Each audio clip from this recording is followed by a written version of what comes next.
안녕하세요. 이번 저널 발표를 맡은 석사과정 안우석입니다.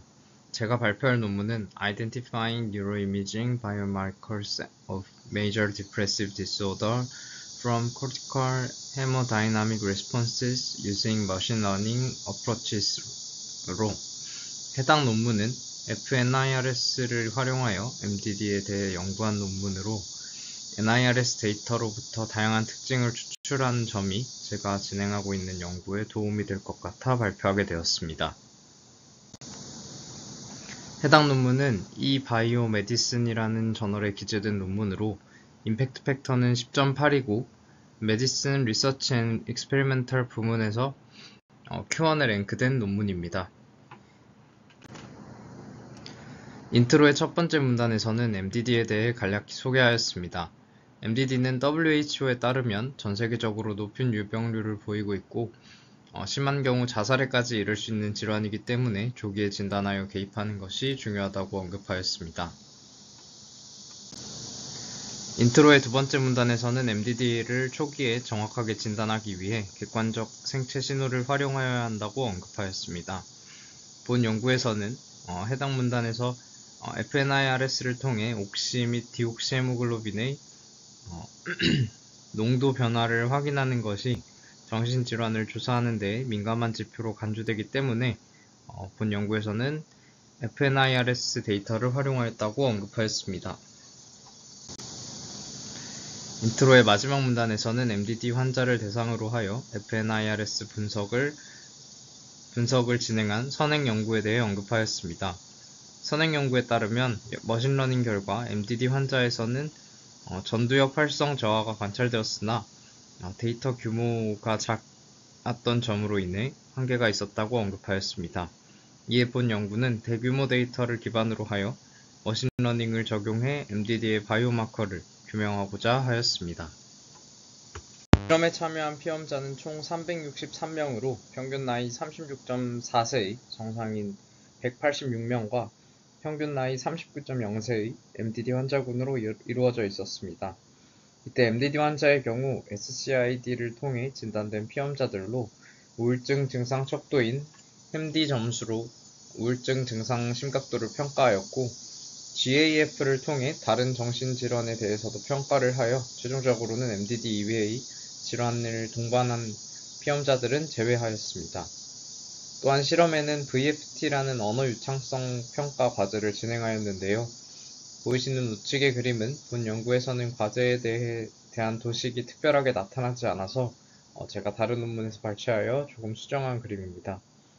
해당 그림에서 보이시는 것처럼 중립적인 카테고리로 이루어진 단어를 제시하면 피험자들은 해당 단어에 해당하는 단어들을 주어진 시간 동안 말을 하는 과제로 본 실험에서는 1분 동안 피험자들이 말을 하도록 진행하였습니다. 또한 여기서 베이스라인으로는 태스크 이전 10초와 태스크 이후 5초를 추가적으로 측정하였습니다. 다만 해당 실험에서는 본 태스크 같은 경우는 일반적으로 여러 세션 동안 진행을 하는데 단순히 1분만을 다시 말해 하나의 세션만을 활용하였다고 언급되었습니다. 사용한 데이터는 52개의 FNIRS 채널을 전두엽과 측두엽 피질에 형성되도록 하여 활용하였고 수정된 비어-램버트 법칙을 통해 옥시헤모글로빈과 디옥시헤모글로빈의 농도 변화를 추출하였습니다. 이때 선행 연구를 기반으로 fMRI의 볼드 신호와 높은 상관관계를 가진 옥시헤모글로빈의 농도 변화만을 특징으로 활용하였습니다. 다만 그 외의 데이터를 어떠한 방식으로 전처리하였는지는 논문에서 특별하게 언급되지는 않았습니다. 또한 추출한 특징은 단순한 옥시헤모글로빈 농도 변화와 누적 옥시헤모글로빈 농도 변화를 구분지어서 활용하였는데요. 이때 누적 옥시헤모글로빈 농도 변화는 시간에 대한 누적합으로 얼마나 옥시헤모글로빈 농도 변화가 누적되어 변화하였는지를 나타낸다고 합니다. 추출한 특징의 경우 뇌의 활성도를 정량화하기 위해 각 FNIRS 채널에서 8개의 공간적 특징과 8개의 시간적 특징을 추가로 추출하였습니다. 이때 공간적 특징 8개는 혈력학적 반응을 나타내는 적분 기반 특징이고, 나머지 시간적 특징 8개는 뇌 활성의 시간적 중심을 반영하는 센트로이드, 즉 중심 시각 반응 특징이었습니다.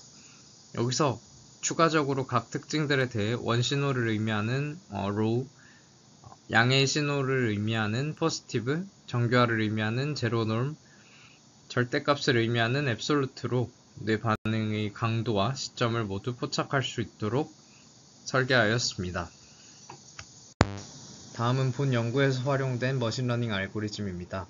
우선 해당 논문에서는 네스티드 크로스 밸리데이션이라는 것이 활용되었는데, 이는 안쪽과 바깥쪽의 루프로 구분지어서 각각 교차 검증을 진행하는 것이라고 합니다. 이때 안쪽과 바깥쪽 루프 모두 5fold 크로스 밸리데이션을 적용하였습니다. 우선 바깥쪽 루프의 경우 전체 데이터셋에 대해 트레이닝 셋과 테스트 셋으로 구분하고 최종적인 머신러닝 분류기를 통해 성능을 평가하였습니다. 또한 사용한 머신러닝 분류기 같은 경우는 KNN, SVM, DA, 트리, 라이브 베이스 분류기를 활용하였습니다. 안쪽 루프의 경우 바깥쪽 루프를 위해 특징을 선택하는 과정을 거치는데요. 이때는 자연 선택과 유전 법칙을 모방한 최적화 알고리즘인 유전 알고리즘, 이 GA를 활용한다고 합니다. 여기 아래에 보이시는 그림에서 여기 작지만 좀 보이시는 피처셋이라고 되어 있는 부분 중 여기 보라색으로 표시된 내용들이 이 GA 알고리즘을 통해 선택된 특징이라고 합니다. 이러한 방식을 기반으로 최종적으로는 2개의 루프를 거쳐 진단 정확도를 계산하였습니다. 다음은 결과입니다. 결과의 첫 번째는 총 5가지 머신러닝 분류기를 활용하여 FNIRS 특징을 기반으로 우울증 환자와 HC를 분류한 결과입니다. 여기서 유전 알고리즘 GA를 통해 선택된 특징을 기준으로 위쪽은 GA만 했을 때의 성능평가, 아래쪽은 최종적인 모델의 성능평가를 의미합니다. 여기서 위쪽 GA만 했을 때의 결과를 살펴보시면 SVM과 DA 분류기에서 가장 안정적인 성능을 보였다고 논문에서 언급하였습니다. 이후 특히 네스티드 크로스 밸리데이션에서도 SVM 모델의 경우 평균적인 정확도가 약 72% 정도로 76% 정도로 가장 우수한 일반화 성능을 나타내었습니다. 다만 KNN 모델의 경우 테스트셋에서는 정확도가 100%로 나타났지만 테스트셋에서는 이러한 정확도가 감소하여 72%로 나타났고, 이는 과적 합의 가능성을 의미한다고 합니다. 다음은 MDD 환자와 HC 간의 뇌혈류 반응 차이를 나타낸 것으로 해당 결과는 가장 좋은 성능을 나타낸 SVM 분류기에 대한 결과만이 나타난 그림입니다. SVM 분류기를 통해서는 최종적으로 9개의 특징 변수가 선택되었습니다. 먼저 A번 그림을 보시면 누적 옥시 헤모글로빈 변화량 기반 중심 시점, 즉 혈류 반응의 시작 시점을 나타내며 MDD가 HC보다 평균적으로 빠르게 뇌의 활성화가 나타나고, 여기서의 분산이 더 크게 나타난 것을 확인할 수 있었습니다. B와 C 그림의 경우 각각 원시 누적 옥시 헤모글로빈과 누적 옥시 헤모글로빈의 적분값으로 뇌의 활성화 세기를 보여주며, 대부분의 특징에서는 MDD가 HC보다 유의미하게 낮은 값을 보였습니다. 이는 MDD의 전두엽 기능 저하를 객관적으로 잘 보여주는 결과이며, 이러한 특징들을 핵심 바이오마커로 활용할 수 있다고 논문에서 언급하였습니다. 다음은 선택된 채널의 뇌 피질상 위치로 각 채널이 뇌 영역에 어떻게 대응되는지를 시각화한 그림입니다. 그림을 살펴보면 주요 채널들은 좌측의 앞쪽 전전두엽과 이 부분과 일부 하부 전두 이랑, 이 부분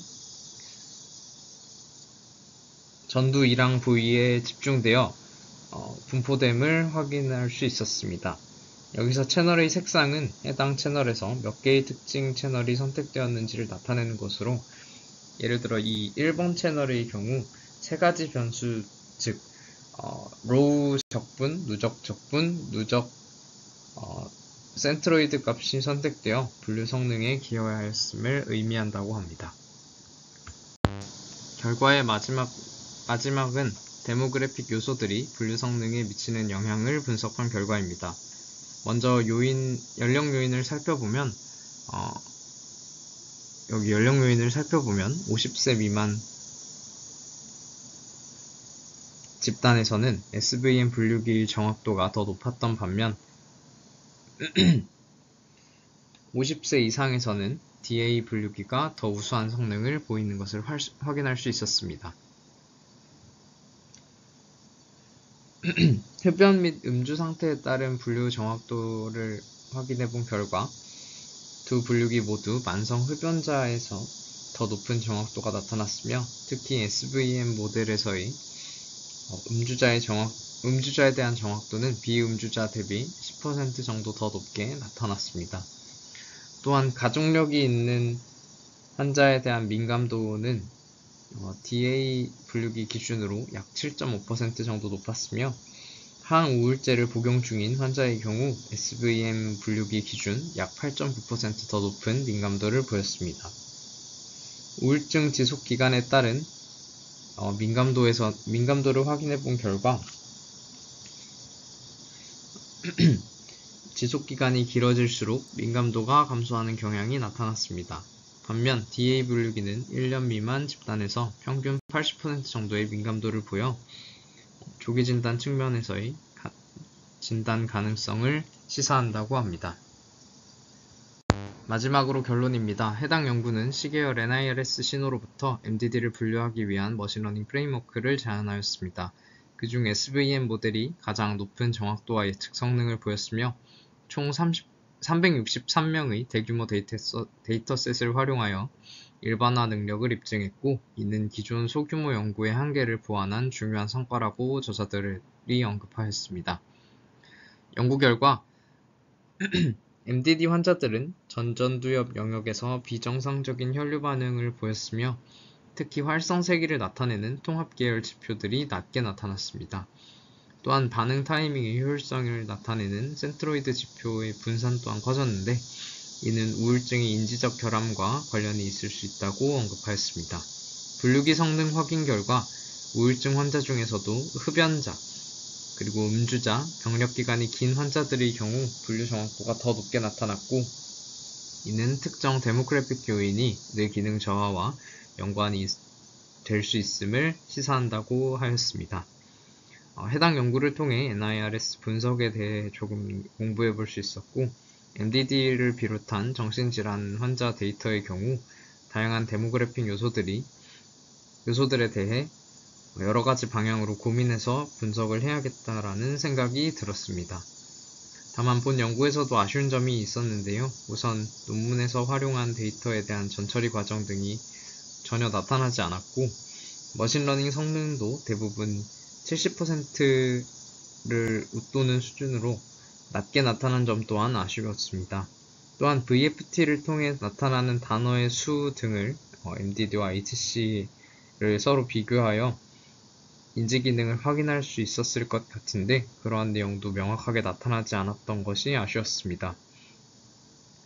그 외에도 전체적인 그림이나 구성 등이 가독성이 조금 떨어지는 것 같아 아쉬웠습니다. 이상으로 긴 발표 들어주셔서 감사합니다.